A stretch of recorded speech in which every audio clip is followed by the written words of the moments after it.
Beast Quest, Book 65, The New Age, Serpio The Slithering Shadow, by Adam Blade. Read for you by Brandon Rees-Taylor on the Jesse Millette YouTube channel. Prologue. I must be the unluckiest boy in the whole of northern Henkrel, groaned Idris as he stared through the snow-laden fir trees that crowded around him. Why did I have to pick the shortest feather? He and the other villagers had drawn feathers to choose who would climb into the sinkhole in the forest to search for the Jewel of Journeys. The legendary jewel was said to give its owner the ability to travel instantly to anywhere they desired. The others had not come with him to the mines. He lowered himself over the edge of the hole. I bet the jewel doesn't even exist, he muttered as he began cautiously to descend. He had thrown a flaming torch down the hole to light his way. It flickered faintly, far below. Idris folded his wings around himself as the mine shaft narrowed. He braced his palms and soles against the rough-hewn walls, creeping down step by step. The torch was in danger of sputtering out. In this narrow space, he would be unable to spread his wings and fly if he lost his footing. He could fall to his death. The chilly air in the shaft penetrated his folded wings as he descended, but at last he landed on the floor. He picked up the torch and stared into a narrow tunnel that jutted off at an angle. Swallowing his fear, he made his way along the tunnel, his wings brushing the slimy walls only on either side. The tunnel twisted and turned. He trembled, unable to shake the feeling that something, or someone, was down here with him. Rounding a sharp corner, he was hit by a blast of freezing air that spun him around and around. His torch sputtered and went out, plunging him into darkness. He let out a yelp of alarm.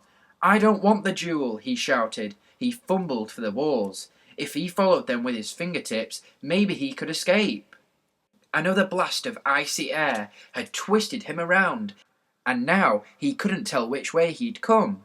He ran his hands over the walls and made a choice. "This way," he muttered, moving blindly forwards. "I'm sure this is the way out." Ouch! His hand touched a wall of ice, so cold that it burned his skin. He sucked his fingers, turning as another wave of freezing air struck him. He stumbled and his wings hit the wall of ice and stuck to the cold surface. Whimpering in fear, he ripped his feathers free. A faint turquoise light began to filter into the tunnel, making the ice glow and sparkle. Idris frowned, moving his face closer to the wall. There was a dark shape beneath the ice. Idris let out a cry as a man's face came into focus, the mouth open in a scream of terror, the half-spread wings frozen as though he'd been trying to escape. Escape from what? Idris wondered. He turned, determined to escape that poor man's fate. He gasped as he stared into the source of the weird green-blue light. It was an eye, a huge eye, that stared at him from further down the tunnel. It belonged to something that was blocking his way out, a face that was moving slowly towards him. Idris's wings unfurled as panic flooded over him. They struck against the walls of the tunnel. He heard the fine bones cracking, but he was too terrified to feel any pain. The turquoise light blinded him, filling his mind with despair. He dropped to the ground, his broken wings folding protectively over his head. He heard a soft, slithering, scraping sound. The thing was coming closer. He scrambled away from it, biting his lip to stop himself from screaming. He got to his feet, but stumbled, hitting his head against the ice wall at his back. His vision blurred as he fell to the ground. The eye came closer, and now Idris could see that it belonged to a gigantic serpent-like creature, with a ridged skull and a slimy, segmented body so thick it almost filled the tunnel. The monstrous snake was coloured dirty grey and brown. The beast loomed over Idris, its vast mouth opening. It gaped wider and wider. He stared into the deep, dark throat of the creature, too terrified to move. A spurt of liquid ice sprayed out from the lips of the forked tongue, overwhelming Idris in a fierce rain of sharp droplets. He felt the ice flood his nose and fill his mouth, forcing its way down his lungs. As his body became encased in the hardening ice, Idris saw the turquoise eyes staring at him in triumph. There was no escape. Chapter 1. The Gathering Storm. Tom stared into the sky. Dark clouds were moving northwards. A sudden wave of exhaustion swept over him. He hadn't rested since entering the land of Henkrul, and the effort of fighting the beasts created by the evil sorceress, Kenza, had drained his energy. He glanced at Eleanor, hoping she did not realize how tired he was. He shook his head, clearing the weariness from his mind. He would not falter, not on the first quest since the death of his father, Taladon. He would battle in his father's memory. Failure was not an option. Igor said there was a storm coming, said Eleanor, standing at his side. If these clouds are anything to go by, it'll be terrible. Tom nodded. The clouds are moving too quickly to be normal, he said. I've got a bad feeling that Kenza has conjured this storm.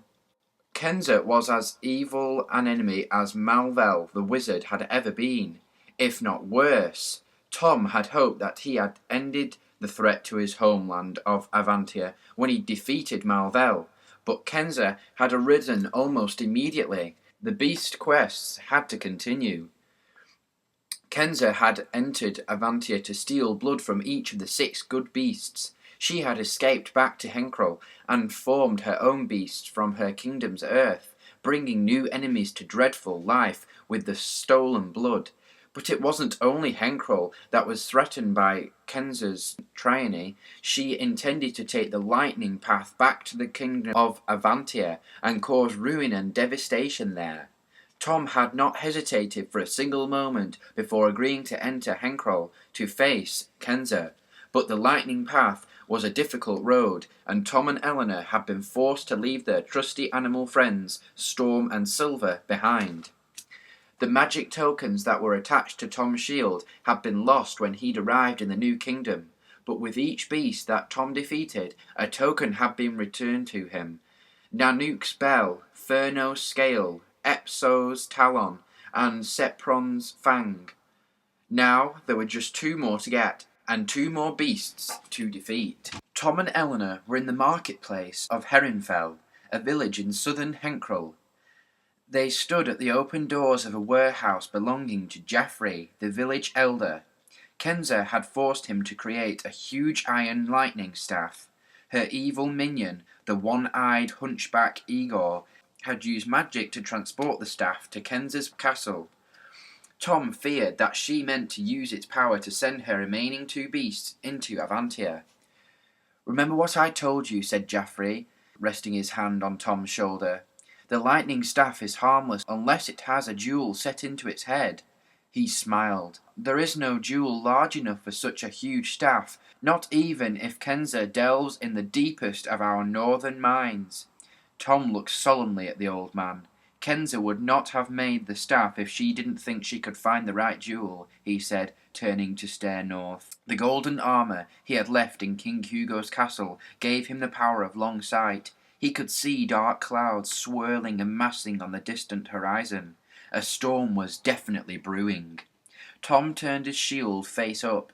When he had arrived in Henkrul, a map had become etched on the shield, showing him the way forward in his quest. He could make out a silvery path tracing its way across the wood. "It can't be a coincidence that our path heads north too," said Eleanor, leaning close. She followed the line with her finger. At its end, bright letters had appeared on the shield. The name of the next beast, Serpio. "We should go now," he said to Jaffrey, shaking the old man's hand. The other villagers had gathered around them. "I wish you well," he said, "and I vow to do all that I can to rid Henkrul of the evil that is rising." "A party of brave people have already gone to Kenza's lair," added Eleanor. "They might be able to overthrow her." Tom nodded. He could only hope his friend was right. A gap opened among the villagers, and Tom and Eleanor's new animal companions approached them. "Are you ready for another journey, Tempest?" Tom asked, patting the purple horse's neck. Tempest lifted his head and whinnied, spreading his wings and striking the ground with his front hoof. Tempest may not have been a thoroughbred stallion like Storm, but he had proved himself brave and loyal. So had Spark, the huge, shaggy wolf that now rubbed up against Eleanor as she stroked his wings. "Farewell," called Tom as he climbed onto Tempest's back. Eleanor mounted Spark, settling herself behind its wings and clinging to his thick fur as he leaped into the air and soared high above the village. Tom grasped Tempest's mane, and the horse cantered across the marketplace, his wings beating powerfully.